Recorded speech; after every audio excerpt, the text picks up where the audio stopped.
Le syndicat des professionnels de la communication Cyprocom a tenu une assemblée générale ce 3 mai au hall de la maison Georges Rawiri de Libreville. Une rencontre qui n'aurait rien à voir avec la célébration de la Journée mondiale de la liberté de la presse commémorée à cette même date.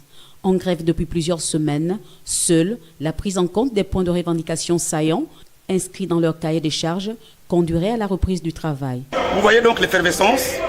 Les agents communicateurs, agents commerciaux et agents administratifs se félicitent de ce que nous avons entamé ces contacts avec les directions générales de Radio Gabon et Gabon Télévision. Nous encouragent à rester vigilants et nous avons proposé, après le compte rendu justement de cette première journée des contacts, des échanges, nous avons suggéré en fait qu'on reste attaché aux dispositions syndicales qui prévoient en fait que lorsque nous avons ouvert les négociations, ça entraîne la suspension du mouvement de grève. Seulement la décision, elle revient à la base.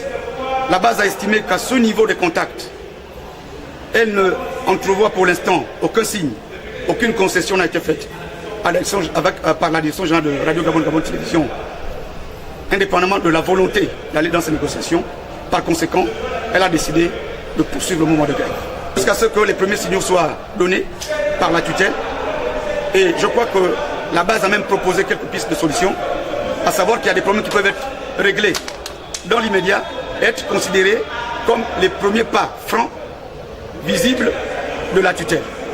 À savoir l'annulation de l'affectation des journalistes qui ont été mis à disposition du secrétariat du ministère, qu'ils reviennent dans leur rédaction. À savoir le paiement des arriérés, de cachets et des primes de rendement. À savoir le paiement des arriérés, des primes issues du casting, notamment pour les présentateurs et pour les chefs d'édition. Si ces trois points sont réglés, la base estime que ce sera des pas importants qui nécessiteront que le Cyprocom puisse appeler à la reprise du travail. En attendant de connaître le numéro 1 de la communication au Gabon, le Cyprocom compte poursuivre son mouvement de grève. Voilà un dossier sur lequel se pencherait sitôt le prochain ministre de la Communication.